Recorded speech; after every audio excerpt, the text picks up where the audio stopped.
While I'm out here today, I might as well do a quick little Brassica food plot update. This is over at my dad's uncle's place. So this is like my only food plot. I seeded a few Brassicas in one of the cornfields where the corn got all knocked down by the coons, but this is my only true food plot here, and it's pretty much gone. You can see, look at these Brassicas, the forage rape and kale. I mean, they nipped on all the leaves. Now they're munching on the stems. That's how hungry these deer are. You can see they're starting on the turnips a little bit, but they're pretty frozen solid right now. But look at that, that's insane. That's a lot of growth from one seed right there, and every single leaf is gone. Look at the size of this. You can see there's a stump right here. This is like that new section, big tree stump there, new section that I cut out this year. So this is the first year I've ever grown anything on this ground. So there was tons of nutrients in the soil here. And look at how big all this stuff got. I mean, look at my foot there, that's huge. Hopefully they'll start chewing on some of these more. But we did, me and the other guy that hunts here, we did buy this little cornfield we left standing. We bought it from the farmer. That's gonna hold him here better than any of these Brassicas will. That's about an acre field there, and we have a half acre across the road. So we got plenty of food out here this year with that cornfield being up, and that is probably why these deer are not really eating on the turnips, because there's all that standing grain right there. Last year they were, I mean, we had more snow this time of year last year, and it was colder. It's kind of warmed up and everything's melted off, but last year during this time of the year, early January when I was out here, everything was just tore up. This whole field was just tracks everywhere, and there was a lot more of them like this that were half eaten or almost completely down to the ground. But I'm still happy with how much they ate in here, because considering, look at how big of stuff they're eating, just right down to the ground almost. And this right here is where it probably grew the best. All these forage rape and kale plants were really almost knee-high right here in September, and now they're about ankle high, shin high. And like I said, this is the new ground, and I'm over here is where the second year ground, and look at the difference. It's almost like nothing came up. I mean, there was stuff in here, but you can see how purple they are. They're obviously lacking something. It's only second year food plot, and the nutrient side of the soil is already completely gone. I'm gonna have to fertilize this obviously next year and possibly lime it too, but obviously I'm gonna take a soil sample of this probably next spring. But you can see right around this tree, there was a cluster of brush like that around that dead ash. This one's dead too. But this spring when I was cutting out all this side, I cut out the buckthorn around that one just to get a little bit more space. And look at how much better the Brassicas grew right there on that first year soil. I mean, amazing difference. Look at all the turnips. Look at how big these Brassicas were, how stemmy they are. And then you go right out to here. What the heck is that? Oh, I thought that was like a broken tine for a second. That's just a Brassica leaf. Huh. But anyways, like I was saying, look at how good they grew right here. And then you go right over, and the Brassicas, this was all planted the same day, same seed mix, just that this ground has had 2 years of stuff. This being the second year, and the Brassicas didn't come in that good, and this grass is really starting to fill in now. So I'm gonna have to come in here and, you know, obviously spray this whole plot off early and before everything greens up. Otherwise I'll have a lawn in here. I don't want a big thatch layer, because it's gonna be hard to till that up with just the ATV tires. That's what I've done the last 2 years when I planted this area. And you can see this whole side is just very minimal. Hardly anything grew. And then you go over back to this side where it was a first year plot, and it's just amazing the difference. So obviously I have to get that soil tested and just probably fertilize the whole plot, obviously, because if I don't do anything, this side will probably look like that side next year. So I did have some tillage radish in here. That's what this is. But that tillage radish gets frosted out. And pretty much they stop eating on that, you know, mid-December. It doesn't handle the frost that good with these kale and forage rake plants. They'll eat on these as long as they're here. And like these leaves will probably get consumed before the winter's over. I mean, it's barely middle of January and they got this plot pretty well picked over other than the turnips. So anyways, hope you enjoyed this short little update. This is my brassica plot that gets hit the hardest out of any of the brassicas I plant, because like I said, there's just as many deer over here as what there is at my grandparents' farm, and this is our only food plot. But now that we have that corn up there, these brassicas and turnips will probably last a little bit longer, because they're probably just going to eat on that more than this. So especially if we get a bunch more snow, covers up all these turnips, there probably won't be hardly any deer eating in here. They'll just be going right to the corn. So yeah, thanks for watching. Well, here I am checking up on the brassicas out here at the farm, and this is the plot that was like half tilled and half no-till. I had this whole thing into standing rye this spring, and I just broadcasted the buckwheat right into the standing rye, and the rye was so thick the buckwheat didn't germinate that good, didn't get good seed to soil contact, and the buckwheat only got, well, down here on this wetter end right here, it got pretty good size, but up there closer where it gets drier, it goes up that way, a little bit higher elevation there, not as dark a ground. The buckwheat was only like knee high and it was super thin, hardly any vegetation there. And I ended up coming in here and broadcasting all my brassicas right into the standing buckwheat. I crushed all the buckwheat down, and then in the areas that the buckwheat was super thin, I came back with the tractor and disc and just lightly disked up the soil. Didn't really set the disc all the way down, just held it up a little bit so it wouldn't completely till the soil, but just kind of like worked up and loosened up the soil a little bit to get better seed to soil contact with all the rye thatch. And you can see right here, I'm on that wetter end right here. I'll put up some pictures, but this section right here where the brassicas do not look as good, this was the area that was completely no-till. In the area that the brassicas are bigger, and there's more of them there, that was where I came back and I used the disc to just lightly chop up the rye thatch. And believe it or not, you can barely even see, I guess right here, some rye thatch.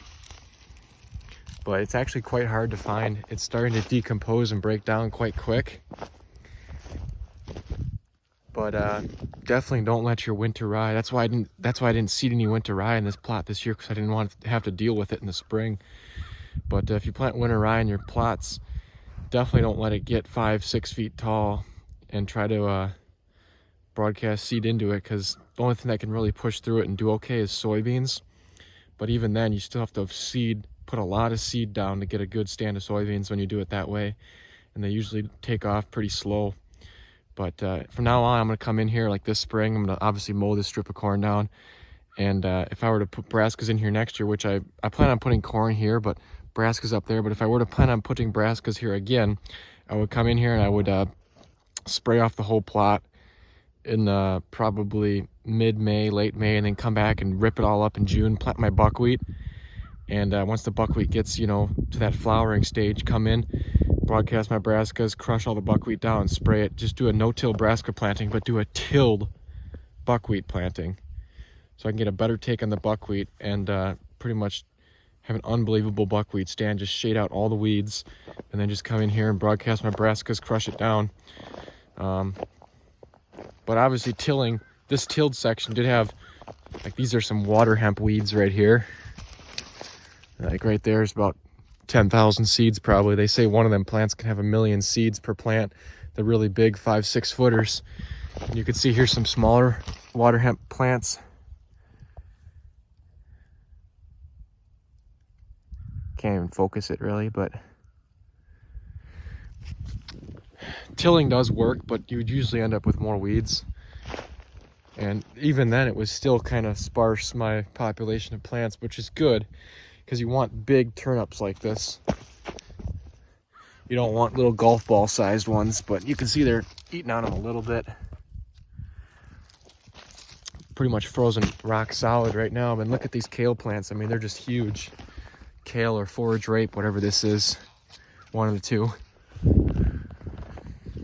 So, I mean, I'm happy with how this plot produced. Look at that. 8 all right around the top on that one. That's more fresh right here. You see, that's more recent. Right here's a couple other ones they've been eating on. And you can see they got pretty much almost every leaf on some of these plants.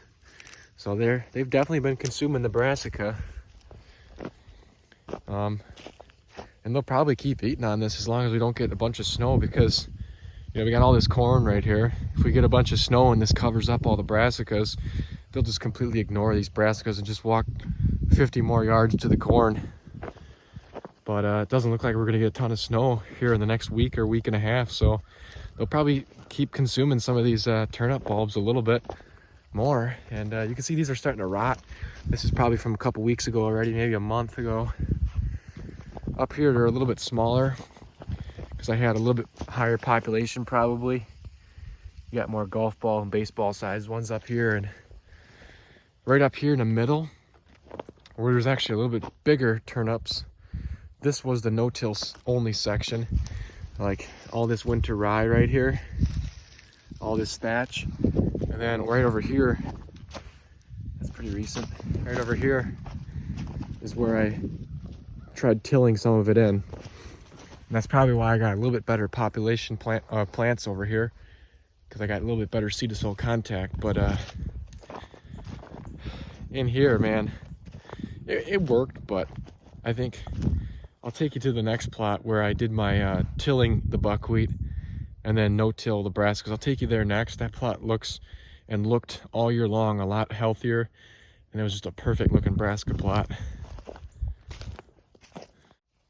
And I should mention these 4 rows of corn right here. This was my no-till corn into the standing rye. You can see all the rye thatch right here. Like I said, this whole plot right here on this side of the trail was all standing 5 to 6 foot tall rye. That area I broadcasted buckwheat into, and the same day I came in here and planted this corn. The corn was planted pretty late, probably like early June, and it didn't get the biggest. I didn't even fertilize it, but there's, you know, still a couple ears on it. Right here's a pretty good sized one.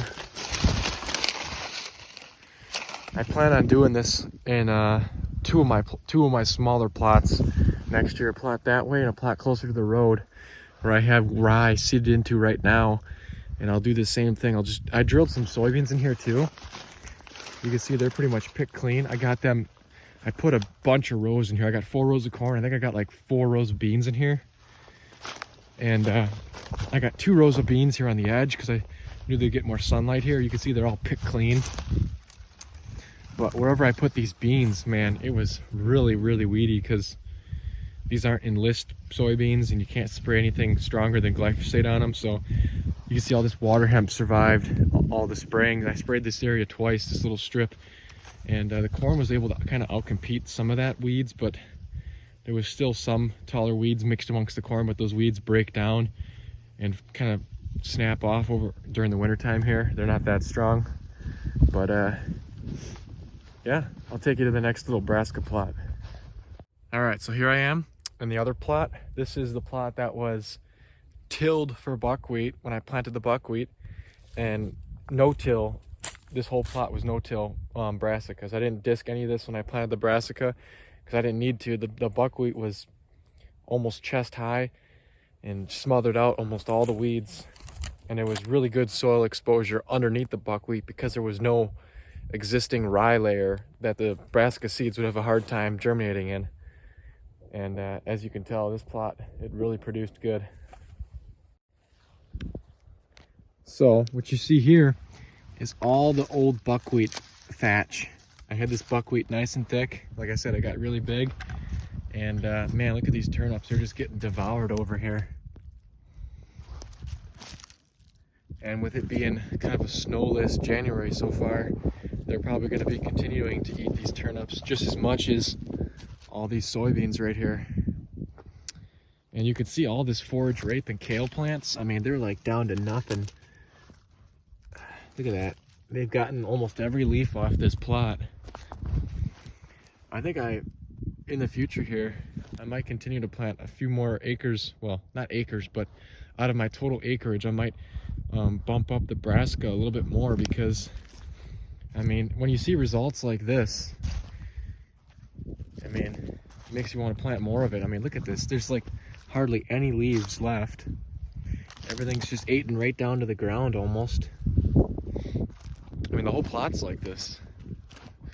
And here's some of that tillage radish. These things don't last as long. That's pretty much already pretty rotten.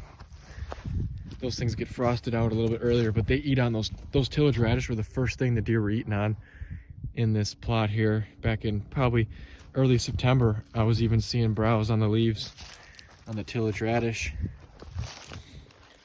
And right up here, I've had some kale plants, like garden kale that you'd buy at a nursery and plant and grow in your backyard in your garden to eat.